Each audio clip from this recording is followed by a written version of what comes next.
கருங்காலக்குடி ஊராட்சியில் இந்த பங்கேற்ற அந்த மக்களுக்கு முதல்ல வாழ்த்துக்களை தெரிவிச்சுக்கிறேன். இப்போ என்னென்னா, இந்த கிராம சபையை பற்றி முதல்ல நம்ம தெரிஞ்சுக்கிறணும். கிராம சபைனா என்ன? நாடாளுமன்றம் சட்டமன்றத்துக்கு இணையானது இந்த கிராம சபை. இந்த கிராம சபையில் நம்ம ஒரு தீர்மானம் நிறைவேற்றினோம்னா அது அந்த தீர்மானம் அந்த கிராமத்தின் சட்டம். இதை நாடாளுமன்றமோ சட்டமன்றமோ நம்ம நிறைவேற்றுற தீர்மானங்கள் நிராகரிக்க முடியாது. அதை சரி தப்புன்னு காண்றதுக்கு நீதிமன்றம் தான் பண்ண முடியுமே ஒழிய மற்ற வேறு எந்த அரசியல்வாதிகளோ எந்த அதிகாரிகளோ அதை சரி தப்பு சொல்ல முடியாது. அதுதான் இந்த கிராம சபையோட வலிமை. இப்போ நம்ம ஒவ்வொரு அதிகாரியும் தேடி போய் மனு கொடுக்குறத விட நம்ம கிராம சபைக்கு அனைத்து அதிகாரிகளையும் வர வைத்து இங்கு நமது கோரிக்கையை கேட்டோம்னா அந்த கோரிக்கை குறிப்பிட்ட காலத்துக்குள்ள உடனே நிறைவேற்றப்பட வேண்டும் அப்படிங்கிறது அரசியல் சாசனம் நமக்கு வழங்கியுள்ள சட்டம், நமக்கு வழங்கியுள்ள ஒரு உரிமை. அதன் அடிப்படையில் நம்ம இந்த கிராம சபைக்கு அதிகாரிகள் குறைந்தது 30 துறையை சார்ந்த அதிகாரிகளாவது இதில் பங்கேற்கணும். ஆனால் இன்றைக்கி வெறும் 4 துறை அதிகாரிகள் தான் வந்திருக்கிறாங்க. போன கிராம சபையிலே ஆள் கம்மியாக வந்ததுனால நம்ம சிறப்பு அழைப்பு கொடுத்தோம். ஒரு 11 அதிகாரிகளுக்கு நம்ம அழைப்பு கொடுத்தோம். யாராக இருக்குன்னா, போக்குவரத்து இணை ஆணையர். அவர் யாருன்னா, போக்குவரத்து இணை ஆணையர்னால் நம்ம பேருந்தெல்லாம் போகுதுல்ல, மதுரை திருச்சி பஸ்ஸு பார்த்தீங்கன்னா இப்போ எந்த பஸ்ஸுமே கன்னியாகுமரி நிற்கிறது இல்லை. மதுரையில் ஏறினா பூரா 1 to 1 போட்டு நேராக போயிடுறாங்க. ஏன்னா எந்த பஸ்ஸும் வர்றதில்லை. அப்படி ஒரு சட்ட விதியே இல்லை. மோட்டார் வாகன சட்டப்படி 1 to 1 பஸ்ஸோ 1 to 5 இயக்கணுன்ற விதியே கிடையாது.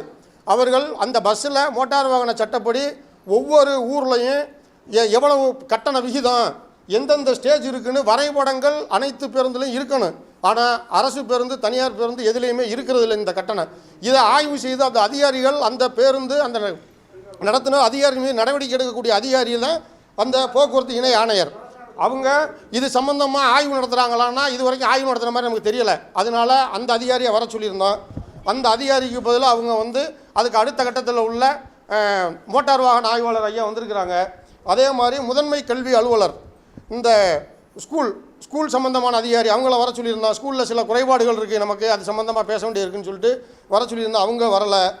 அதே மாதிரி மாவட்ட மருத்துவ இணை இயக்குனர் அவங்க யார் அப்படின்னா, இங்கே ஜிபிஎஸ்னு ஒரு காய்ச்சல் பரவுன்னு போன கிராம சபையில் வந்தவங்களுக்கு தெரியாமல் பேசினோம். அது சம்மந்தமாக நடவடிக்கை எடுக்கலை.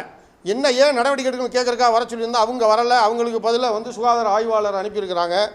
அதே மாதிரி செயற்பொறியாளர் பிடபிள்யூடியில் நீர்வள ஆதார அமைப்பிலிருந்து செயற்பொறியாளரை வர சொல்லியிருந்தோம். ஏன்னா இந்த வண்டல் மண் பெர்மிட்டுங்கிற அடிப்படையில் இருக்கிற கம்மாய மண்ணை பூரா தூர்வாரி கொண்டு போய் தனியார் பிளாட்டுக்கு அடிச்சிட்டாங்க.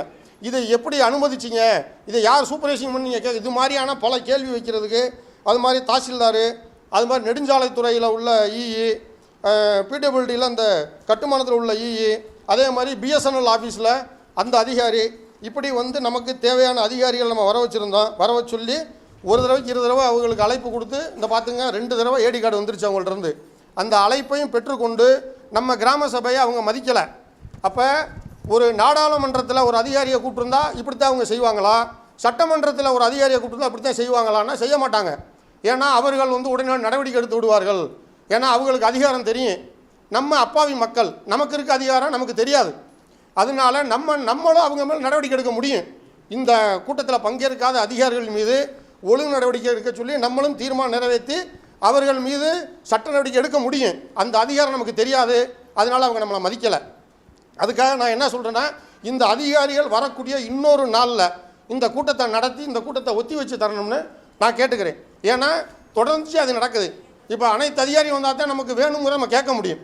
அதுக்காகத்தான் இவ்வளோ விளக்கமாக பேசுகிறேன். ஏன்னா இந்த கூட்டத்தை ஒத்தி வைத்து மீண்டும் ஊராட்சி சார்பில் இந்த அனைத்து துறை அதிகாரிகளும் இங்கே வர வைத்து அன்று ஊராட்சி சபை கூட்டத்தை நீங்கள் நடத்தி தர வேண்டும் என கேட்டுக்கொள்கிறேன். இது எல்லாருக்கும் சம்மதமா? நன்றி. முதன்மை கல்வி அலுவலர் சார், நீங்கள் ஒரு ஸ்கூல் தான் முதன்மை கல்வி அலுவலர்னால் எங்கள் ஊரில் 3-4 ஸ்கூல் இருக்குது. எல்லா ஸ்கூலும் கேள்வி கேட்போம். அந்த துறை சம்பந்தப்பட்ட வழியில் அவரை நம்ம ரெக்கார்ட் பண்ணிக்கிறோம். துறை சாரோ ஒருத்தர் வந்திருக்காரு, அதை வச்சுக்கோங்க. அவர் ஸ்கூலுக்காக வந்திருக்காரு. அப்படி அப்படி அப்படி அப்படி பார்த்தோம்னா மற்ற ஸ்கூல் கேர்ள்ஸ் ஸ்கூல் வரல, எலிமெண்ட்ரி ஸ்கூல் வரல. சரிங்களா? அதே மாதிரி மாவட்ட மருத்துவ இயக்குனரை வர சொன்னான். போன தடவை சுகாதாரத்துறை சார்பில் பங்கேற்றாங்க. ஏன் மருத்துவ இணை இயக்குனர் நம்ம கூப்பிட்டோம்னா, இங்கே முதல்வர் அறிவிச்சார், இந்த காய்ச்சல் தமிழகத்தில் இல்லை, ஒருத்தருக்கு தான் இருக்குது, நாங்கள் சரி பண்ணிட்டோம், நீங்கள் யாரும் பயப்பட தேவையில்லைன்னு சொல்கிறாரு. இது மக்களை முட்டாளாக்குற விஷயம். இந்த காய்ச்சலுக்கு இப்படி ஒரு வியாதி இருக்குது, இது நீங்கள் எச்சரிக்கையாக இருங்கன்னு எச்சரிக்கையாக சொன்னால் தான் மக்கள் தங்களை காத்துக்கிறதுக்கான முன்னேற்பாட்டில் இருப்பாங்க. அப்போ இது வந்து ஒரு பொய்யான கூற்றை சொல்லிட்டு இங்கே வந்து அப்படி இருந்தும் வந்து இங்கே கருங்காலம்லேயே ஒரு பையனுக்கு இப்போ பாதிப்பு ஏற்பட்டிருக்கு, இடத்துல பாதிப்பு ஏற்பட்டிருக்குன்னு போன கிராம சபையில் நம்ம சொல்லிட்டோம். அந்த வீட்டை சுற்றி உள்ளவர்களுக்காவது முன்னெச்சரிக்கை நடவடிக்கை அவங்களுக்கு விழிப்புணர்வு ஏற்படுத்தினாங்களா அப்படின்னா இது வரைக்கும் அப்படி ஒரு செயல்பாடு நடந்தால் எங்களுக்கு தெரியலை. அதனால தான் மாவட்ட அதிகாரி நம்ம வர சொல்லியிருந்தோம். அவங்க மறுபடியும் சுகாதார ஆய்வாளர் அடிப்படையில் தான் அனுப்பியிருக்கிறாங்க. சுகாதாரத்தில் வந்திருக்காங்களான்னு கேளுங்க. அந்த சுகாதாரத்தில் வந்திருக்கா நீங்கள் சொன்ன மாவட்ட அளவில் வரல. ரைட், அது சொல்லி வட்டாட்சியர் வர சொல்லியிருந்தோம். எதுக்காக வட்டாட்சியர் வர சொல்லியிருந்தோம்னா போன முறை வந்து வருவாய்த்துறை சார்பில் பங்கேற்கலை, கேட்டதுக்கு கிராம நிர்வாக அலுவலர் விடுமுறை இருக்காருன்னாங்க. அப்போ வருவாய் ஆய்வாளர் என்னன்னு கேட்டால் அதுக்கு பதில் இல்லை. அப்போ அந்த கிராம சபையில் பங்கேற்காதவங்க நடவடிக்கை எடுக்க சொல்லி நம்ம ஒரு மனு கொடுத்துருக்கோம். அப்போ அந்த மனுவின் மீதான நடவடிக்கை நம்ம கேட்கணும், அதை வட்டாட்சியர் தான் கேட்க முடியும். அதனால வட்டாட்சியருக்கு நம்ம அனுப்பியிருந்தோம், அவங்க வரல. வட்டாட்சியர் வரல, வருவாய்த்துறையிலேருந்து வந்திருக்காங்கன்னு கேட்டுக்குங்க. அதே மாதிரி வருவாய்த்துறை வந்திருக்கீங்கல்ல, சொல்லிருங்க. நீங்கள் உதவி செயற்பொறியாளர் நெடுஞ்சாலைத்துறையிலேருந்து வர சொல்லியிருந்தோம், வந்திருக்காங்களான்னு கேளுங்க. வரல. உதவி செயற்பொறியாளர் கட்டுமானம் பிடபிள்யூடி பில்டிங்ஸு வரல.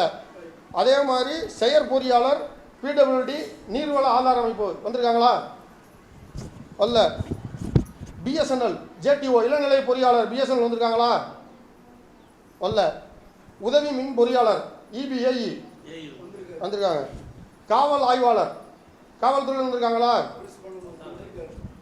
வெளியில் நின்றா சபையில் பங்கேற்கிறது, அவங்க செக்யூரிட்டிக்கு வந்திருக்காங்க, சபையில் பங்கேற்கணும்.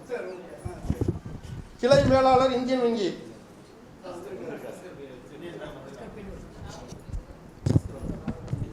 வாங்க. பிடபிள்யூடி எந்த பிடபிள்யூடி பில்டிங்ஸா டபிள்யூஆர்ஓவா? இந்தியன் பேங்க். ஆமாம். இங்கே போதிய அதிகாரிகள் வரலை, நம்ம நடவடிக்கை எடுக்கிறது அதிகாரம் இருக்குது, அது வேற. நான் என்ன சொல்கிறேன்னா நடவடிக்கைக்கு நேரடியாக போகிறத விட அவங்களுக்கு வந்து இந்த மாதிரி ஒத்தி வச்சுட்டோம்னா திரும்ப அவங்களுக்கு இன்னொரு வாய்ப்பு கொடுப்போம்ன்றதான் ஒத்தி வைக்க சொல்கிறான். இன்னொன்று இது இப்படி வராமல் இருக்கிறதுனால தொடர்ச்சியாக எங்களுக்கு மக்களுக்கு கிடைக்க வேண்டிய சேவை வந்து தடைபடுது. நீங்கள் அவங்க இங்கே வந்தால் தான் நாங்கள் நேரடியாக கேட்க முடியும், நாங்கள் இங்கே நேரடியாக கேள்வி கேட்டால் தான் அவங்க எங்களுக்கு பதில் சொல்ல முடியும். அங்கே போனால் எந்த அதிகாரியும் மக்களை வந்து மதிக்கிறது இல்லை. மக்கள் கொடுக்குற வரிப்பணத்தில் தான் அவங்க சம்பளம் வாங்குறாங்க, அவங்களுக்கு சம்பளம் கொடுக்குற முதலாளிகள் தான் மக்கள். ஆனால் அதுக்குரிய மரியாதை எங்கேயாவது கிடைக்குதா? இந்தியன் பேங்க் போனீங்கன்னா உங்களை யாராவது மதிக்கிறாங்களா? சொல்லுங்க பாப்பா. நீங்கள் வரலாற்றிலே இல்லாத வகையில் இந்தியன் பேங்க்குக்கு போனோம்னா ஒரு நாள் எனக்கு தேவைப்படுது, கட்டுச்சோறு கட்டிட்டு போனால் தான் நான் இந்தியன் பேங்க்கில் ஒரு வேலையை பார்த்து வர முடியும். இந்த கம்மாவட்டு ஆட்கள் போய் பணம் எடுக்க போகும்போது, இந்த மகளிர் குழு போகும்போது அங்கே என்ன நடக்குதுன்னு கேட்டு பாருங்கள், எவ்வளோ அவமரியாதை நடக்குதுன்னு கேளுங்க.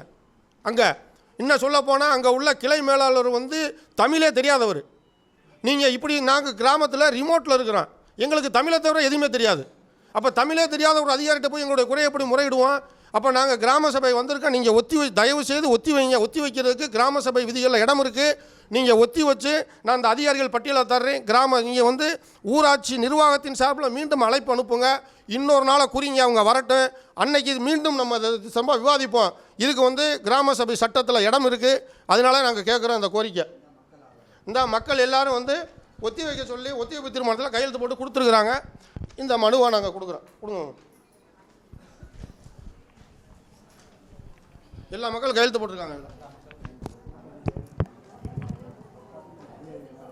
இப்போ வந்திருக்க துறைகளில் என்னென்ன கேட்கணுன்ற முதல்ல கேளுங்க. வந்திருக்க துறைகளில் வந்து அவங்களோட கோரிக்கையை பேச முடியாதுல்ல. மற்ற அதிகாரிகளுக்கு கிராம சபை மீதான பயம் இருக்காது. அதிகாரிகளுக்கு கிராம சபையின் மீதான எப்படி சட்டமன்ற நாடாளுமன்றத்தை மதிக்கிறாங்களோ அதே மாதிரி கிராம சபையை மதிக்கணுன்ற எண்ணம் வந்து அனைத்து அதிகாரிகளுக்கும் வரணும். அப்போ அந்த கிராம சபையின் மீதான அவர்களுக்கு அச்சம் அந்த அதிகாரிகளுக்கு வரணும்னா நீங்கள் ஒத்தி வைத்தால்தான் அந்த அதிகாரிகள் வந்து நிச்சயமாக அதில் பங்கேற்பாங்க. இல்லைன்னா அடுத்தடுத்த முறை வந்து இது வந்து இப்படியே தான் போயிட்டே இருக்கு. பூனைக்கு யார் மணி கட்டுறன்ற கதை தான். இப்போ நீங்கள் சொல்கிற உங்களுடைய கடிதத்தை ஏற்றுக்கிட்டு வந்திருக்க அதிகாரிகளுக்கு என்ன பதில் சொல்றது? உங்களுடைய கடிதத்தை ஏற்றுக்கிட்டு வந்துட்டாங்க, ஒத்திவைப்பு தீர்மானம் கொடுத்துருக்காங்க, அவங்கள்ட்ட கையெழுத்து வாங்கி பதிவு பண்ணிக்கலாம். நடக்கவே போடக்கூடாதுல்ல, என்ன தீர்மானம் நடக்கலையில கையெழுத்து போடக்கூடாதுல்ல. அவங்க வந்ததுக்கு என்ன ஆதாரம்? போடக்கூடாதுல்ல, தீர்மானம் ஒத்தி வச்சுட்டாலும் கையெழுத்து போடக்கூடாதுல்ல. அவங்க நடத்தணும், நடந்துடாதே போட முடியும். ஆமா, நடக்கலைன்னா போடக்கூடாது. அவங்க வந்ததுக்கு ஆதாரம் எல்லாம் போயிடும். ஒத்தி வைக்கிற நீங்க தான் பேப்பர்ல கொடுக்குறீங்க நடத்தலைன்னு சொல்லி, அப்ப வந்த அதிகாரி எப்படி கையெழுத்து போடுவாங்க? தீர்மானத்தில் கையெழுத்து போடணும் சார். நான் விதிமுறை சொல்லிடுறேன். ஆனால் இந்த தடவை வந்து நீங்கள் கொடுத்தது மாதிரி உங்களை நம்பி வந்திருக்க ஒரு 10 அதிகாரி வந்திருக்காங்க. இவங்களும் வச்சுக்குவோம், வச்சுட்டு இந்த தடவை தீர்மானத்தை நடத்திடுவோம். அடுத்து வரும் வந்து மே 1 தொழிலாளர் தினத்துக்கு வருது. இப்போ இவங்க ஒரு நிமிஷம், இவங்க வந்திருக்காங்கல்ல, வராதவங்களுக்கு நாங்களும் தீர்மானம் தந்துடுறோம். இது மறுபடியும் லெட்டுருவோம். மே 1 வரலாட்டி அன்னைக்கு ஒத்தி வச்சுருவோம். இப்போ உங்களோட கோரிக்கையை இல்லை நான் சொல்றது உங்களோட கோரிக்கையை எங்களுக்காண்டி நீங்கள் அதாவது எங்களுக்காண்டி பேச வேணாம். இது வந்து நம்ம துறை, நான் பேசலை. அழைப்பு ஏற்றி தான் வந்திருக்காங்க. அவங்களுக்கு நீங்களும் மரியாதை கொடுக்க, நாங்களும் மரியாதை கொடுக்கணும். அவங்க வந்தது கலந்துக்கிட்டதை மினிட்ஸில் போட்டாதே அவங்க கலந்துக்கிட்டதான் அர்த்தம். நாளைக்கு உங்க கிராம சபையில் கலந்துக்கலாம் கேட்டால் சொல்லுங்க. உறுதியாக நாங்கள் என்ன சொல்லுவோம், கண்டிப்பாக அதுக்காக வந்து வந்தவங்களுக்காக நான் அனுப்புனது 11 பேர், குறைந்தது 30 துறை அதிகாரிகள் பங்கேற்கணும். 30 துறையில் 10 துறை கூட வரல. எத்தனை பேர் வருங்க? 1 2 3 4 5 துறை தான் இருக்கிறாங்க. அப்போ 5 துறை அதிகாரிகளை வச்சு நடத்துறது வந்து சாத்தியமா? நீங்க தான் சொல்லணும். சட்டம் ஏற்காது ஒரு விஷயம். அதனால வந்து நீங்க அதை விட்டுருங்க. நீங்க இப்போ இந்த 1ஆம் தேதி மே 1க்கு வாய்ப்பு தாங்கன்னு கேட்கறத வேணா நம்ம பரிசீலனை செய்வோம். அப்ப அதை விட்டுட்டு நீங்க வந்தவங்க திரும்ப அதுக்குள்ளே போகாதீங்க. நமக்கு சட்டம் தான் முக்கியம். சட்டம் என்ன சொல்லுங்க வேணாம், பரிசீலனைக்கு வேண்டாம். இன்னைக்கு தீர்மானம் முடிச்ச உடனே இவங்களை வச்சு தீர்மானத்தை போட்டு உங்களுக்கு ஒரு காப்பி கொடுத்து நானும் காப்பி கொடுத்து எந்தெந்த துறை வழியில அவங்களுக்கு பூரா நம்ம லெட்டர் அனுப்பிடுவோம். இல்ல நீங்க இவ்வளவு பேசும்போது நானும் பதில் சொல்லிக்கிறேன். புரியுங்களா? நீங்க தீர்மானத்தை வாங்கிட்டு நீங்க என்ன நடவடிக்கை எடுத்தாலும் ஊராட்சியிலேருந்து நாங்கள் சப்போர்ட் பண்றோம். நாங்கள் அந்த தீர்மானத்தை அந்தந்த துறைக்கு அனுப்புறோம். அடுத்த தீர்மானம் வரலைன்னா நீங்கள் கலெக்டர்கிட்ட முதல்ல அட்வான்ஸாக நீங்கள் பெட்டிஷன் கொடுத்து இவங்க மாதிரி நடவடிக்கை எடுக்க கலெக்டருக்கு அதிகாரம் இருக்குன்னு சொல்லி நீங்கள் பரிசீலனை பண்ணணும். சரிங்களா? இப்போ அதிகாரிகள் வந்து நம்மகிட்ட என்ன கேட்குறாங்கன்னா, இந்த ஒரு தடவை வந்து நடத்திடுவோம், மே 1ஆம் தேதி வரலைன்னா ஒத்தி வச்சுருவோம், இந்த ஒரு தடவை நடத்திக்கிறோம்னு நம்மகிட்ட கேட்குறாங்க. நம்ம என்ன சொல்லலாம்? நமக்கு தான் அதிகாரம், உங்களுக்கு தான், மக்களுக்கு தான். இங்கே வந்து கிராம சபை மக்களுக்கு அதிகாரம். நீங்கள் சொல்கிறது தான் இங்கே ஏற்க போகிறாங்க. நடத்துவோமா இல்லை அவங்களுடைய கோரிக்கையை ஏற்பட்டு சரி இந்த கூட்டத்தை நடத்திக்கிட்டு மே 1ஆம் தேதி வர்ற கூட்டத்துக்கு பார்த்துக்கிறோம்னு சொல்லலாமா? நடத்திக்கலாமா?